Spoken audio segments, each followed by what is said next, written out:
Says Read, and welcome to the channel. Today we are going to do a Booktube tag. This is the Spring is in the Air Booktube tag. Hang on, let me go over here to the other screen so I can see this tag. All right, this was created by Daniela over at Uncommon Reader and her friend Reney at Beyond Books.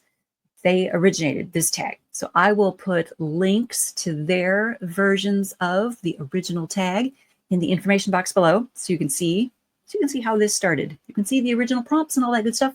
But I saw it over at Montie Adkins' channel, and I'll put a link to his video in the drop-down box below as well. Can you guys hear the stuff in the background? That clucking, that is my chickens outside. You can hear my chickens. The fence for my yard starts just beyond over here. And so the chickens are outside this window. And you can hear them clucking. They're just having an afternoon. That's what's happening. Okay, so there are, let's see, there's 8 prompts plus a bonus prompt. I am absolutely going to tag a couple people in this. At the end, we can dive in. Spring is in the air with chickens in the background.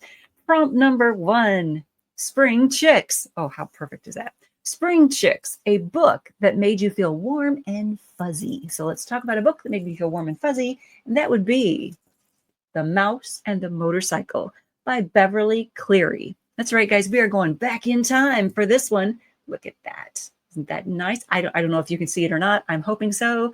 There on the screen.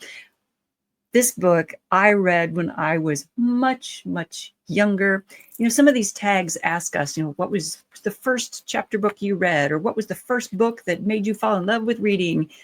And I don't know if this was the first chapter book I read, but it was one of the first. There was The Mouse and the Motorcycle. There was Take Care of Dexter. There was Charlotte's Web. All those books right around that time period when I was in like 3rd grade, 4th grade, 5th grade, those grades where you were starting to read chapter books and just falling in love with reading. And yeah, this book with the little motorcycle mouse, I loved this thing. It is a warm and fuzzy book. It makes you feel cozy because there's this cute little mouse and he makes the motorcycle go by saying vroom, vroom.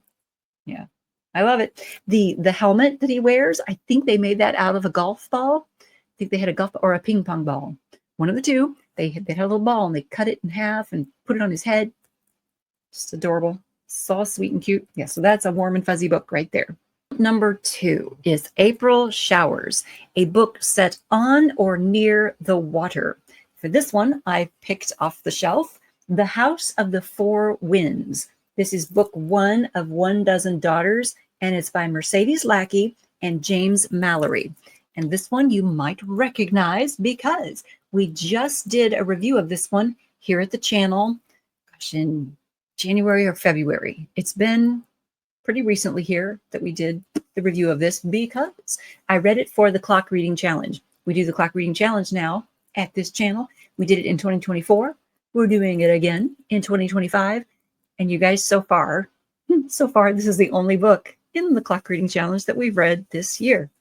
The number 4, The House of the 4 Winds. But this is a pirate fantasy story. We have a Princess Swan, and from Swan's Guard, and she goes aboard a merchant ship, and the people aboard the ship mutiny, and thus they are considered pirates, and they go to like a pirate island where they get a quest to go and bring back a piece of treasure. I mean, it's very piratey, and they're on the water, and they're even like beasts in the water. It is a water-filled story. Yeah, so I would recommend, in fact, The House of the 4 Winds for number 2, April Showers. All right, very good. Let's move on to number 3. Number 3 is Spring Break. Talk about a time when took a break from reading. Talk about a time like when you took a break from reading. Okay, I would say probably my 30s, for a decade. Now, I know that I have sporadically read books since college, like between when I graduated from college and when I started this channel. I have read books throughout my life, okay? So since college and starting this channel, in between there, I did read, but not to the extent that I read now. Since starting this BookTube channel in 2018, I have read a lot of books, and I've read them specifically so I could bring them to you guys here and talk to you about them here on this channel. Yeah, so I have been reading more since 2018. I have been reading more since I got into the Archibooks publishing family in 2006. So really since 2006, my reading has kicked up a notch. But I did sort of take that break like after college. Once I got out of college and I had a career to deal with and a husband to raise and things to do in life. And I really let reading take a backseat, which is a shame. I regret that I did not read more in those years. So yeah, that was a time when I took a break from reading. Number 4. Swallow's Homecoming, a book or author you always return to for comfort. You guys, we can probably all say this together, Jane Eyre. And for today's BookTube tag, I have brought this version of Jane Eyre. This is the Rhodes editions of classics. I don't know how to say that. Rhodes. It's very pretty. Look at how pretty that is. Isn't it just pretty? It looks very delicate. The little design that's on the front cover of this version of Jane Eyre. And let's see. I can probably show you. I was going to show you like the information page, the publisher's statement page inside, so you can kind of see the Rhodes classics. Yeah. Okay. Jane Eyre is my comfort read, but I also brought my own. This is so very drastically different. There's my own book, Choices Meant for Gods. This story is a comfort read for me when I need to just revisit Charisse, when I need to just revisit her story and her world. I can turn to any page in here and just spend a little time. Yeah, spend a little time with them. That is a comfort to me. Okay. Next, number 5, Blooms, a book that starts slow but blossomed into one of your favorites. All right, what did I write down here? Slow burn. I wrote down slow burn. Stephen Zimmer has a couple of books in his Exodus Gate series that I do not have like in my possession right here in this room. Can't find them. But his Faraway Saga series so far has Dream of the Navigator in it. And it does start out like with the characters like having conversation, figuring out what they want to do for the evening kind of stuff. So it doesn't start out on that like high stakes, high energy, things are blowing up kind of point. It doesn't start out that way, but it builds into things like that. If that makes sense. Okay. So it does kind of have that slow burn and then blossom into, oh my God, there's a lot going on in this book. You get what I'm saying there. So yeah, I can recommend Dream of the Navigator as one that like starts out kind of slow, and then it builds upon all these pieces and structure that Stephen is putting in there. Number 6, Eggs in a Basket. What are 3 books on your TBR? So 3 books that you guys, I have a ton of books on my TBR. It is overwhelming and a lot, but I picked 3 to show you guys here because I do need to read Marked, a House of Night novel by PC Cast and Kristen Cast. I need to read this one ahead of Imaginarium this year. Look at the texture on that cover. Can you see that texture? Isn't that kind of cool? Isn't that nice? Yeah. This is a vampire novel.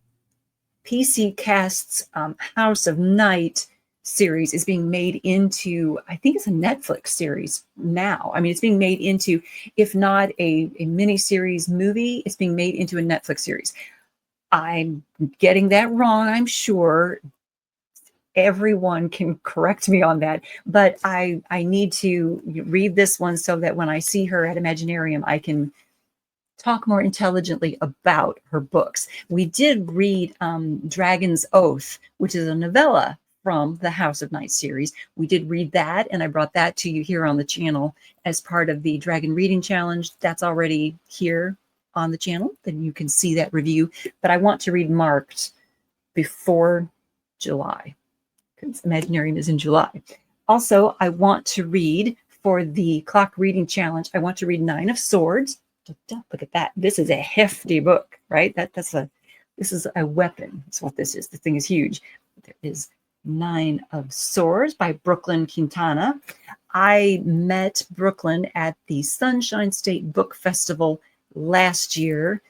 So 2024, we were table mates at the festival and picked up her book. It is a chunky book, but I want to get to this. I want to read it for the Clock Reading Challenge. I want to get to it before I see her again. And I want to be able to say, oh, I read your book and it was great. I want to be able to read this. And it is about a young man who goes to like a military arts school where he's learning like swordsmanship, right? I wanted to say sword and sorcery, but I don't know if that's true. I know it's swordsmanship at least. All right. There's that one.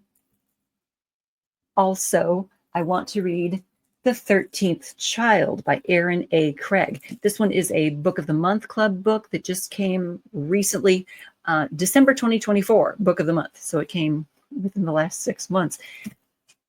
It's the 13th child, so it doesn't really fit the Clock Reading Challenge, but I'm going to cheat. I'm just admitting that now. I'm going to cheat and say 13 is a 1 and a 3.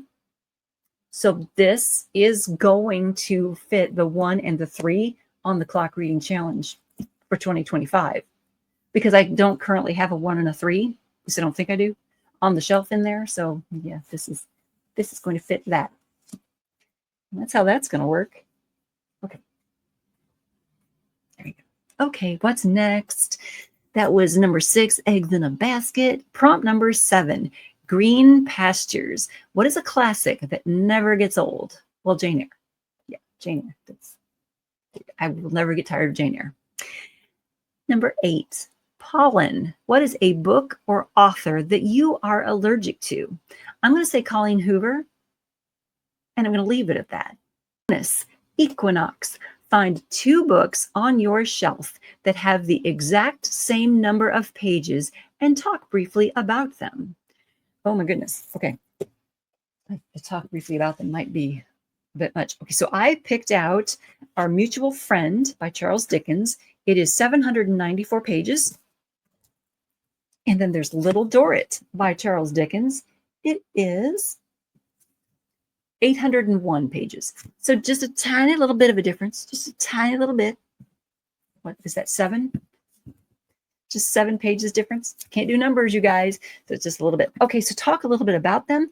I just received these. Like I just bought these recently. There was a sale on Amazon, I noticed, for this edition, this series of Charles Dickens books, the Wordsworth Classics, in this style of covers. And so I picked up 3 of Charles Dickens novels with this style of cover.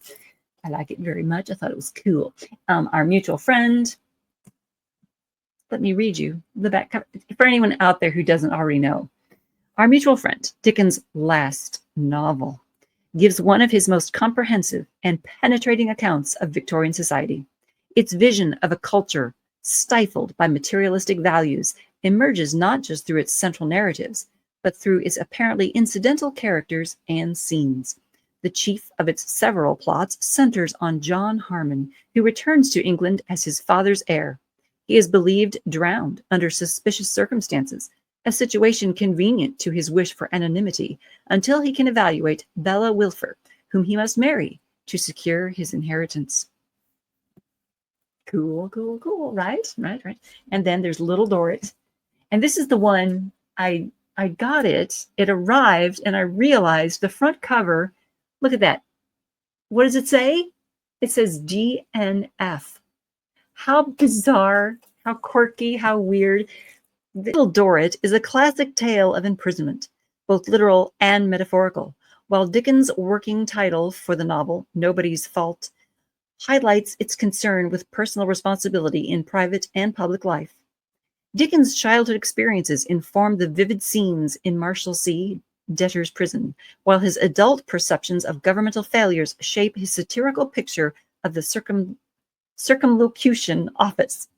The novel's range of characters, the honest, the crooked, the selfish, and the self-denying, offers a portrait of a society about whose values Dickens had profound doubts. And that is the end of the Spring is in the Air book tag for the Sandy Says Read interpretation of it. Now, I would like to tag Kathy at Enchanted Reads. I would like to see Kathy's interpretation of this tag with the various like gothic and vampiric and fantasy novels that she has in her collection. I would love to see the Spring is in the Air interpretation from the gothic angle. So Kathy, I'm tagging you. I would also like to tag Kaylee at Luminous Libro and Joe Linsdell over at Joe Linsdell's channel. That's it, just those three. And that's it for this tag. Thumbs up for spring, springtime, spring books, spring wonderfulness. And thank you so much for tuning in.